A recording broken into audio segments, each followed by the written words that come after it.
बिस्मिल्लाहिर्रहमानिर्रहीम। अस्सलाम वालेकुम डियर स्टूडेंट्स। हम मॉडल पेपर के एमसीक्यू सॉल्व कर रहे थे 2023 मॉडल पेपर के, और ये मॉडल पेपर का तीसरा सेट है, थर्ड सेट है। आइए इसके एमसीक्यू स्टार्ट करते हैं। पहला एमसीक्यू है, predict the oxidation number of chromium in K2Cr2O7। Potassium dichromate में क्रोमियम जो कि सेंट्रल एटम है, दो एटम है क्रोमियम के, तो हमने इस पे देखना है कि इसकी ऑक्सीडेशन स्टेट क्या होगी। ऑक्सीडेशन स्टेट फाइंड करने के लिए आपने ऑक्सीडेशन स्टेट के रूल्स भी याद करने हैं लाजमी। तो इसकी हम चेक करते हैं कि इसकी ऑक्सीडेशन स्टेट क्या होगी। इसके लिए सबसे पहले हम इसका फार्मूला लिख लेंगे, K2Cr2O7। Potassium first group element है, इसलिए दो पोटाशियम के एटम और इसका जो चार्ज है उसके साथ मल्टीप्लाई कर देंगे। आप इसमें ब्रैकेट में भी लिख सकते हैं, इसका मतलब है ये मल्टीप्लाई हो रहा है, प्रोडक्ट है ये, 2 मल्टीप्लाई +1। दो क्रोमियम है, हम दरमियान में लिखेंगे +2Cr, दो क्रोमियम के एटम, प्लस कितने ऑक्सीजन है 7, और एक ऑक्सीजन नॉर्मल अपनी ऑक्साइड्स में या नॉर्मल कंपाउंड्स में ऑक्सीजन पे ऑक्सीडेशन स्टेट क्या होती है -2। तो 7 -2 से मल्टीप्लाई होगा, 2 + 1 से मल्टीप्लाई होगा, तो क्या आएगा आंसर +2 ये 7 -2 से जब मल्टीप्लाई होगा तो ये हो जाएगा -14, और प्लस माइनस माइनस, तो आप इसी तरह पहले लिख दें इसको, -14 = 0। अच्छा, =0 क्योंकि पोटाशियम डाइक्रोमेट न्यूट्रल मालिक्यूल है। न्यूट्रल मालिक्यूल जब भी हो, कोई चार्ज इस पर ना लिखा हो, तो आपने =0 कर देना है। अब ये -14 है, ये +2 है, -14 में से +2 आप निकालें तो क्या बच जाएगा, -12 =0। 2Cr =−12 उधर आएगा तो ये हो जाएगा +12। ठीक है, Cr +12/2, और ये आपका आंसर आ जाएगा Cr। क्रोमियम का जो ऑक्सीडेशन स्टेट है वो कितनी होगी, +6। क्रोमियम की ऑक्सीडेशन स्टेट क्या निकल आई, +6। इस तरह से आपने ये एमसीक्यू सॉल्व करना है। क्रोमियम की ऑक्सीडेशन स्टेट आपकी हो गई +6। उसके बाद नेक्स्ट एमसीक्यू है, identify which one of the following is not amorphous solid. इसमें से आपने बताना है कि इनमें से कौन सा एमॉर्फस सॉलिड नहीं है। ये बहुत जनरल एमसीक्यूज़ है और काफ़ी दफ़ा ये रिपीट होता है। आपने याद रखना है कि एमॉर्फस सॉलिड ऐसे सॉलिड होते हैं जिनकी अपनी कोई ख़ास 3 डायमेंशनल शेप नहीं होती। उनको किसी भी शेप में, जिस तरह की शेप में आप कट करेंगे वैसे ही उनकी शेप हो जाएगी। इसमें से रबर, ग्लास और प्लास्टिक अमार्फस हैं, और टेबल शुगर का मतलब है सुक्रोस, जो चीनी हम खाते हैं, तो वो उसकी 3 डायमेंशनल शेप होती है, वो क्रिस्टलाइन कंपाउंड है। तो टेबल शुगर जो है वो अमार्फस नहीं है, तो क्या है, वो क्रिस्टलाइन है। इसका आंसर है table sugar. Predict which one of the following halogen has a lowest electronegativity. अब इसी तरह हमने पहले से पहले मॉडल पेपर में सॉल्व किया था, वहाँ पे मैंने आपको बताया था कि इस तरह से भी आपको ऑप्शन ये देते हैं, एमसीक्यू देते हैं। तो लोएस्ट इलेक्ट्रोनेगेटिविटी किसकी होती है, आयोडीन की।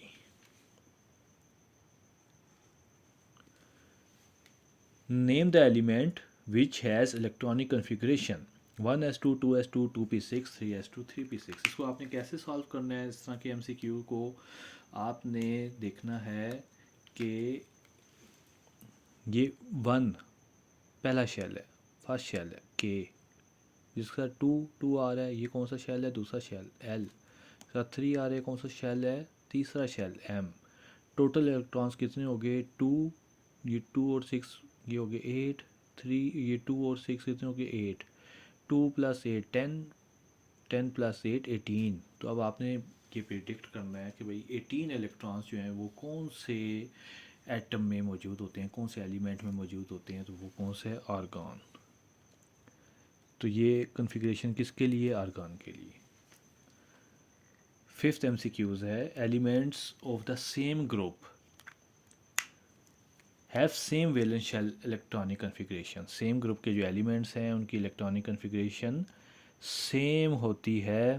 Predict which one of the following pair of elements has similar chemical properties. तो जिनकी वैलेंस शेल की कन्फिग्रेशन सेम होती है उनकी केमिकल प्रॉपर्टीज़ भी सेम होती हैं। तो अब आपने आइडेंटिफाई करना है कि आपको ये पेयर्स में दिए हुए हैं एलिमेंट, तो आपने देखना है कि कौन सा पेयर जो है वो एक ही ग्रुप के एलिमेंट है। तो आप ये देखें, पहला है पोटाशियम और क्रोमियम, ये भी एक ग्रुप के नहीं है। कॉपर और कैल्शियम ये एक ग्रुप के नहीं है।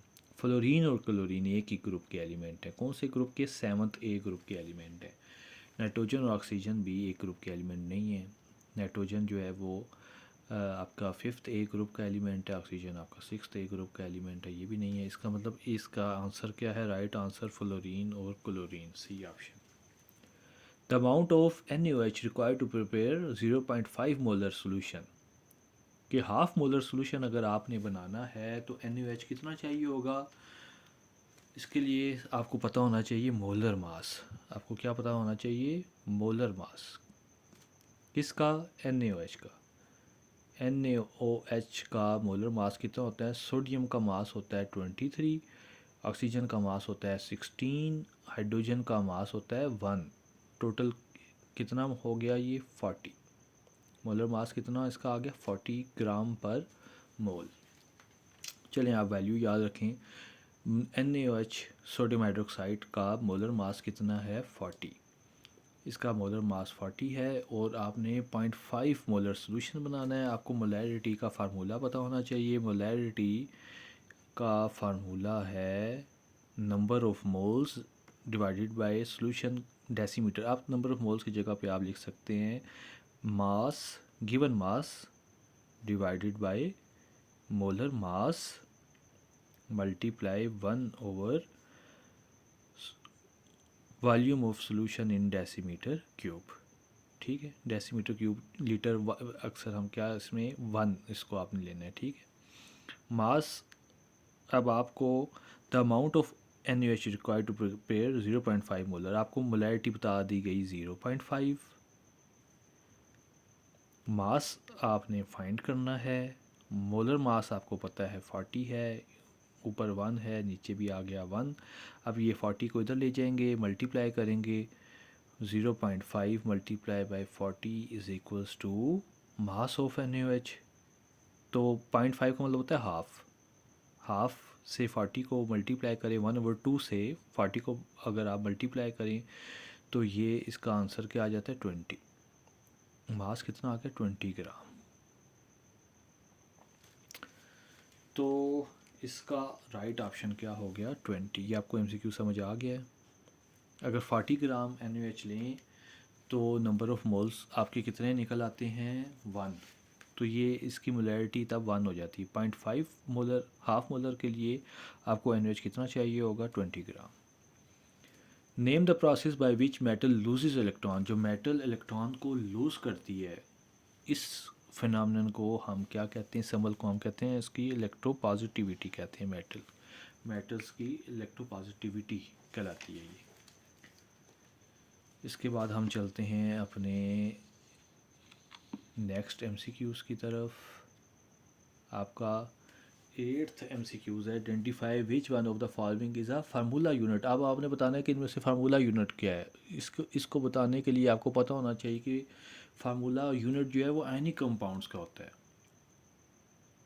ऐसे कंपाउंड्स जो मालिक्यूल की फॉर्म में ना रहते हों तो उनका फार्मूला यूनिट लिखा जाता है। ठीक है, तो इसमें से अब आपने बस इस तरह के MCQ को सॉल्व करने के लिए आपको पता होना चाहिए कि इनमें से कौन से मालिक्यूल्स हैं और कौन से इनमें से आयनिक कंपाउंड्स हैं। कौन से मालिक्यूलर कंपाउंड हैं और कौन से आयनिक कंपाउंड्स हैं। वाटर जो है ये मालिक्यूल है, मालिक्यूलर कंपाउंड है। नाइट्रिक एसिड जो है ये भी कंपाउंड है, ये आयनिक कंपाउंड नहीं है। मालिक्यूलर कंपाउंड है। इसी तरह HCl जो है ये भी आपका जो है मालिक्यूलर कंपाउंड है, ठीक है। ये पोलर मालिक्यूल है HCl। NaCl रह गया, तो ये आयनिक कंपाउंड है, इसको हम फार्मूला यूनिट कहते हैं, ठीक है। Predict the mass number of an atom depend upon, predict the mass number of an atom depend upon, कि जो मास नंबर है, मास नंबर आपको पता है कि वो सम होता है, मास नंबर सम होता है। किसका सम होता है? प्रोटॉन और neutron. Predict the mass number of an atom depend upon number of proton and number of neutron. Proton और न्यूट्रॉन को अगर हम सम कर लें, जमा कर लें, मतलब न्यूक्लियन, ठीक है।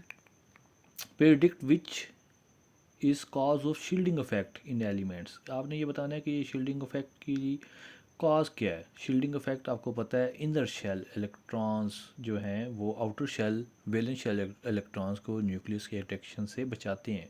इस इफेक्ट को शील्डिंग इफेक्ट कहते हैं। तो इसका राइट ऑप्शन क्या है? Inner electrons.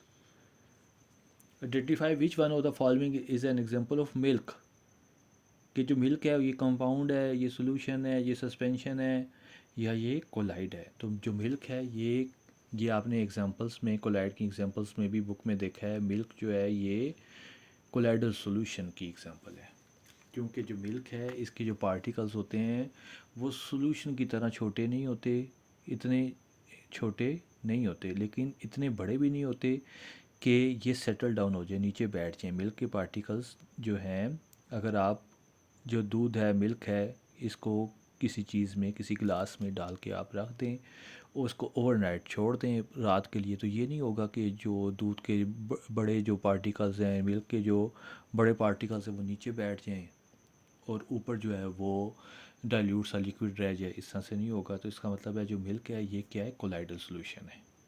Identify the bond present in SCN। SCN का जो मालिक्यूल है इसमें कौन सा बॉन्ड होता है?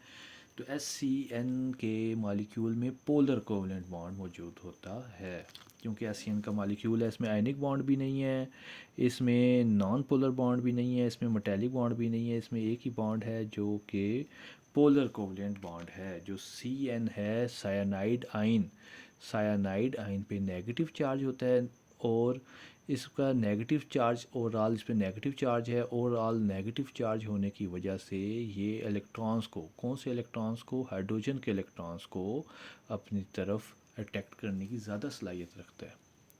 तो ये जो बॉन्ड है, जो हाइड्रोजन और साइनाइड CN आयन के दरमियान जो बॉन्ड बना हुआ है, इस बॉन्ड की, ये जो बॉन्ड है ये पोलर बॉन्ड है, ठीक है।